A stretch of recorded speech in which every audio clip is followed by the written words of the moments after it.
विद्यार्थी मित्र हो, यापूर्वीच्या असणाऱ्या तासामध्ये आपण साहित्याचं स्वरूप किंवा काव्याचं स्वरूप या संदर्भात गेल्या 2-3 व्हिडिओमध्ये आपण या संदर्भात साहित्याचं स्वरूप समजून घेतलेलं आहे.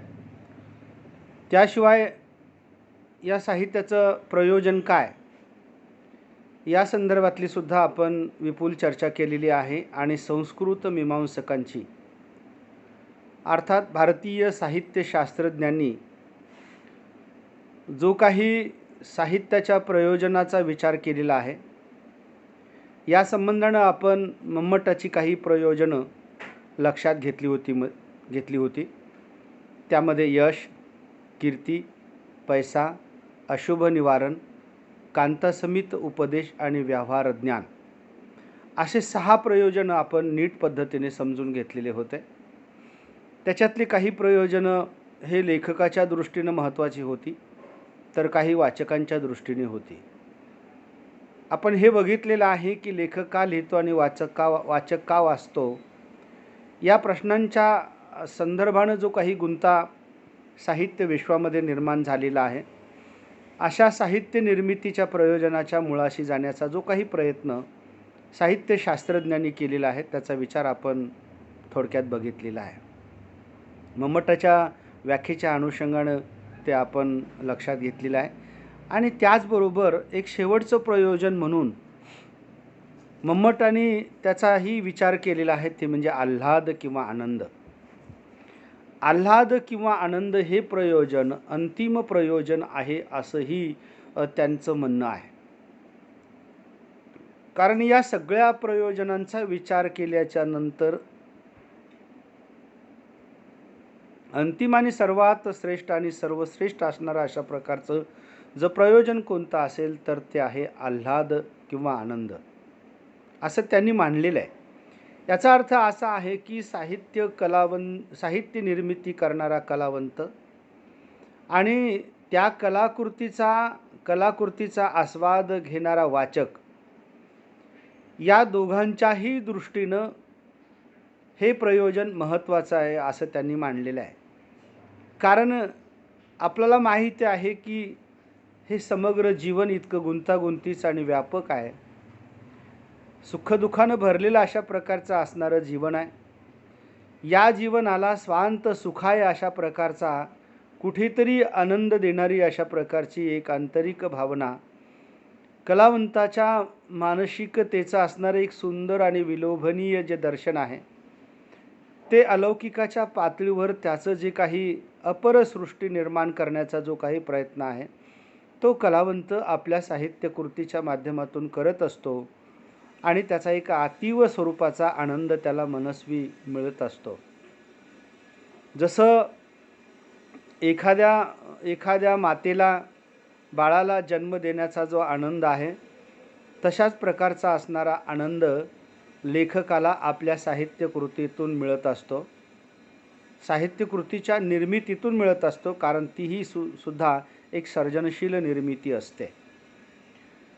म्हणून या आनंदाच्या किंवा अशा प्रकारचा आल्हाद किंवा आनंद देणारी अशा प्रकारची ती एक घटना असते आणि ही कलाकृती निर्माण झाल्याच्या नंतर वाचकाला सुद्धा ती कलाकृती आनंद देत असते असं त्यांचं म्हणणं आहे. म्हणून हेही एक प्रयोजन इथे मम्मटांनी मानलेलं आहे. आणि या प्रयोजनाच्या नंतर आपण बघणार आहोत ते म्हणजे अर्वाचीन किंवा आधुनिक असणाऱ्या साहित्य मीमांसकांनी किंवा शास्त्रज्ञांनी साहित्याचं किंवा काव्याचे प्रयोजन कोणते मानलेले आहेत, या संदर्भातलं पहिलं प्रयोजन त्यांनी मानलेलं आहे की पलायनवाद. अतिशय महत्त्वाचं अशा प्रकारचं असणारं हे प्रयोजन आहे आणि हे प्रयोजन लेखकनिष्ठ आणि वाचकनिष्ठ दोघांच्याही दृष्टीनं तितकंच महत्त्वाचं आहे असं आधुनिकांचं म्हणणं आहे. त्यांनी हे भरताच्या शांत वनाला जवळ करणारे काहीसे अभावरूप प्रयोजन आहे असंही त्यांनी म्हटलेलं आहे. मानवी जीवन हे अनेकविध संघर्षांनी भरलेले, खाचखळग्यांनी भरलेलं आहे. लौकिक जीवनामधल्या असणाऱ्या मानवी जीवनाच्या या प्रवासामध्ये व्यक्तिगत पातळीवर प्रत्येक माणसाला सुखदुःखाचा आणि संघर्षाचा सामना करावा लागतो. आपल्याला माहीत आहे की जीवन हे उंचावलीसारखं असतं. सुखाच्या पाठीमागे दुःखही येत असतं, परंतु सुख फार अल्प प्रमाणात मिळतं आणि दुःख मात्र कायम त्याचं घर करून राहतं. दुःख हे त्याच्या पाठलाग सोडत नाहीत. मानवी जीवनाचा पाठलाग दुःख सोडत नाही. म्हणून तर दुःखाची व्याख्या तुकारामाने एका शब्दामध्ये, एका ओळीमध्ये केलेली, अर्धचरणामध्ये केलेली आहे. सुख पाहता जवा पाढे आणि दुःख पर्वता एवढे, असं जगद्गुरु तुकोबारायांनी म्हटलेलं आहे. आणि हे इतकं दुःख माणसाच्या वाट्याला येत असतं आणि त्याच्यातून आपली सुटका व्हावी, कुठेतरी आपल्याला त्याच्यातून विरंगुळा मिळावा. आपण पाहिलं की एखादा सिनेमा असेल किंवा एखादं नाटक असेल किंवा एखादी साहित्यकृती असेल, ही वाचन करत असताना किंवा तिचा आस्वाद घेत असताना, बघत असताना, अनुभव घेत असताना आपण आपल्या लौकिक जीवनातल्या दुःखाचा विसर पडत असतो.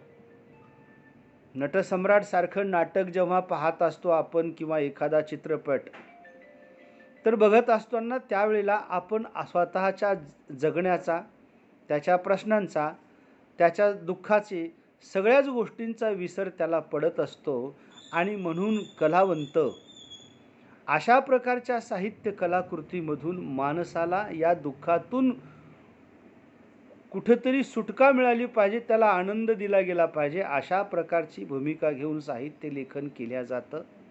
हे प्रयोजन जाणीवपूर्वक म्हटलं तरी हरकत नाही, परंतु ते लेखकाला लौकिक जीवनातल्या, मानवी जीवनातले जे भेडसावणारे प्रश्न आहे आणि दुःख व्याकुळ करणारी जी काही गोष्टी असतात, त्या गोष्टी नाहीशा कशा होतील, त्या दुःखाचं परिमार्जन कसं होईल, त्याच्यातून माणूस कसा बाहेर येईल, यासाठीचा असणारा प्रयत्न हा त्याच्या निर्मितीच्या मुळाशी असू शकतो, हा त्याचा हेतू असू शकतो, असं आपण गृहीत धरलेलं आहे.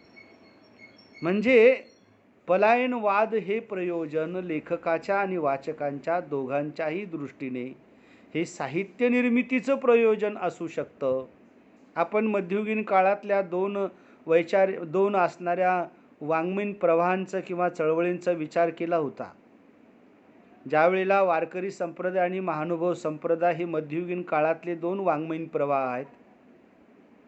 या दोनही वाङ्मयीन प्रवाहाने तत्कालीन परिस्थितीतल्या असणाऱ्या मानवी जीवनाला एक दिशा देण्याचा प्रयत्न केला. दुःखातून मुक्ती कशी, मोक्ष कसं प्राप्त करून घेता येईल, यासाठीची एक वाट त्यांनी आपल्या या दोन वाङ्मयीन प्रवाहातून एक वेगळ्या विचारधारेच्या माध्यमातून त्यांनी सांगण्याचा प्रयत्न केला. हा प्रयत्न पूर्वी आपण पाहतो की तथागत बुद्धांनी, त्याला माहीत आहे की इच्छा, तृष्णा किंवा मोह हे दुःखाचं मूळ कारण आहे. आणि याची तृष्णा किंवा आपण त्याचा मोह किंवा अपेक्षा बाळगली तर ते माणसाला दुःख होतं. म्हणून त्याची आपण अपेक्षा बाळगली नाही तर आपण दुःखातून बाहेर येऊ शकतो. त्यांना माहीत आहे की दुःख आहे तर त्याचं कारण आहे, असं जसं बुद्ध म्हणाला, तथागत बुद्धांनी हा सांगितला. आणि तसं करत असताना ते स्वतः सांगितलं की या दुःखाला कोणीही तुमचं परिमार्जन करू शकत नाही, तर तुम्ही स्वतःलाच त्याच्यातून बाहेर काढू शकता. कारण त्याच्या कारणांचा शोध जर आपण घेतला तर त्या कारणांच्या मुळापर्यंत जर आपण गेलो तर ते दुःख आपल्याला नाहीसं करता येतं. म्हणून हाच विचार संतांनी आपल्या अभंगवाणीतून पेरण्याचा प्रयत्न केला. जर आपण गांभीर्यानं त्याच्याकडे जर नीट बघू लागलो तर हे आपल्या लक्षात येईल. पण स्वातंत्र्योत्तर काळातील आणि स्वातंत्र्यपूर्व असलेल्या जगभरातल्या असणाऱ्या साहित्य निर्मितीच्या मुळाशी कलावंताला झपाटून टाकणारी एखादी किंवा अगदी त्याच्या आंतरिक मनाला अस्वस्थ करणारी अशा प्रकारच्या जीवनातल्या आणि जगण्यातले जे काही अनेक पदर आहेत, अनेक घटना आहेत, त्या जगण्याला त्यांना अस्वस्थ करत असतात आणि मग ही अस्वस्थता तो आपल्या शब्दातून प्रकट करत असतो. खरं तर हे कलावंताचं आंतरिक पातळीवरचं असणारं जे आहे त्याच्यापेक्षा नको असलेलं टाळून काय हवं आहे या विषयाची असणारी सुंदर मांडणी कुठलाही जगातला मोठा कवी, लेखक, साहित्यिक करत असतो आणि त्याचं उद्दिष्ट, त्याचा हेतू हा पलायनवाद असतो असं आपण मानलेलं आहे. पलायनवादाचा अर्थ असाही लोकांनी लावलेला आहे, की संतांना लौकिक जीवनात हे क्लेशकारक वाटत होतं म्हणून त्यांनी त्याच्यापासून फारकत घेऊन आपण पाहतो की भक्ती मार्गानं गेलेला आहे. पण हा चुकीचा विचार आहे. संतांनी अडराणी भरलेल्या लोकांच्या मध्ये जे सामान्य माणसं आहेत त्या सामान्य माणसांच्या पदरी जे दुःखभोग आलेले आहेत, जे अज्ञान त्यांचं भरलेलं आहे ते दूर करण्यासाठीचा प्रयत्न त्यांनी आपल्या आंतरिक पातळीवरच्या असलेल्या सगळ्या गोष्टींचं दमन करून एका वेगळ्या पातळीवर जाऊन तो अतिशय सुंदर अशा प्रकारचा असणारा विचार मांडण्याचा प्रयत्न केला. ही गोष्ट आपण नाकारू शकत नाही. म्हणून पलायनवाद हे अतिशय महत्त्वाचं अशा प्रकारचं असणारं प्रयोजन इथं अर्वाचीन असलेल्या विचारवंतांनी, समीक्षकांनी मानलेलं आहे, हे आपण लक्षात घेतलं पाहिजे. सर्व प्रकारच्या साहित्याचे प्रयोजन म्हणून त्यास मान्यता देता येणार जरी नसली तरी प्रयोजनास आवश्यक अशी भावरूपता त्यात नाही असंही त्यांचं म्हणणं आहे. परंतु हे प्रयोजन अतिशय महत्त्वाचं आहे असं त्यांचं म्हणणं आहे. इच्छापूर्ती हे दुसरं प्रयोजन आहे. आता हेही तशाच प्रकारचं आहे, ज्याला विश फुलफिशमेंट असं इंग्रजीमध्ये म्हटलेलं आहे. इच्छापूर्तीवाद हा स्वप्नरंजन, डे ड्रीमिंग ही पलायनवादाची दुसरी बाजू आहे. दिवा स्वप्न पाहणं आहे ना, हे अलौकिकाच्या पातळीवर स्वला विसरून ज्या आपल्या इच्छा आकांक्षा अतृप्त आहेत, त्या इच्छा आकांक्षा आपल्या लौकिक जीवनात पूर्ण होत नाहीत, तर ते काल्पनिक पातळीवर आपण पूर्ण करून घेऊ शकतो असा इच्छापूर्तीवाद साहित्य कलाकृतीतून मांडण्याचा प्रयत्न केला जातो आणि त्याच्यामध्ये लेखक किंवा वाचक हे रममाण होतात. आपण पाहिलं कितीतरी कादंबऱ्या आहेत की त्या जीवनातल्या आपल्या अतृप्त असलेल्या गोष्टींना, आपल्या इच्छा आकांक्षांना पूर्णत्व प्राप्त करून देणारी अभिव्यक्ती ही साहित्य कलाकृतींमधून निर्माण केलेली असते. म्हणून ती आणि लेखकाचंही उद्दिष्ट असं असतं की त्याला असं वाटतं की हे जे आहे, हे जे आपण बघतो आहोत, ते जगतो आहोत आणि असे अनंत लोक या जगामध्ये आहेत की त्यांना फारसं नीट पद्धतीनं जगतासुद्धा येत नाही. माणूसपणाच्या पातळीवरच्या असणाऱ्या काही साध्या साध्या गोष्टीसुद्धा त्यांना पूर्णत्वाकडे घेऊन जाता येत नाहीत. म्हणून अशा गोष्टी आपण जर निर्माण करण्याचा प्रयत्न केला तर वाचकांना ते आपल्या काल्पनिक पातळीवर का होईना ह्या गोष्टी आपण पूर्ण करू शकतो असं त्यांचं म्हणणं आहे. कलावंताच्याही दृष्टीनं आणि वाचकांच्याही दृष्टीनं हे दोनही प्रयोजन तितकेच महत्त्वाचे भाग आहे. इच्छा आकांक्षा यांची वाङ्मयाद्वारे परिपूर्णता करण्याची इच्छा त्यात असते. पुष्कळसे साहित्य या स्वप्नरंजनातून निर्माण झालेले असते. वास्तवास विरोध असे जीवनचित्रण या स्वप्नसृष्टी साहित्यातून निर्माण होते. स्वप्नदर्शी किंवा इच्छापूर्ती या अशा साहित्यामधून पूर्ण होतं. या अर्थाने साहित्य हे कलावंताचे दिवा स्वप्न आहे आणि ते दिवा स्वप्न त्यांनी उघड्या डोळ्यांनी पाहिलेलं असतं. ते त्यांना प्रत्यक्षात आणायचं असतं. हे शक्य नाही, परंतु ते शक्यता वर्तवण्याचा जो काही भाग आहे, ज्याला आभासात्मक असणारी अशा प्रकारची एक प्रतिसृष्टी लेखक निर्माण करत असतो, कवी निर्माण करत असतो आणि ते वाचल्यानंतर वाचकांनासुद्धा त्यांच्या सुप्त असलेल्या इच्छा आकांक्षा यामधून पूर्ण होऊ शकतात. त्याचा आनंद ते घेऊ शकतात असंही त्यांचं म्हणणं आहे. यानंतर त्यांनी तिसरं प्रयोजन सांगलेलं आहे, ते म्हणजे जिज्ञासापूर्ती. आता जिज्ञासापूर्ती हे याचा विचार करत असताना आपण हे समजून घेतलं पाहिजे, की प्रत्येक मानवाला नवं काय आहे, याच्या पलीकडं काय आहे, आपल्याला जे दिसतं आहे ते दिसत नाही, ते असं असंख्य जे वेगळ्या प्रकारचं जे काही असेल ते काही जाणून घेण्याचं, नवं-नवं जाणून घेण्याची असणारी जिज्ञासा ही प्रत्येक व्यक्ती मनाला लागलेली असते आणि ते स्वाभाविक आहे. या जिज्ञासेपुरतीच तर आपण असं पाहतो, की या जगामध्ये खूप मोठे शोध लागले, आहे ना? आपण ज्याला असं म्हणालो, की गरज ही शोधाची जननी आहे.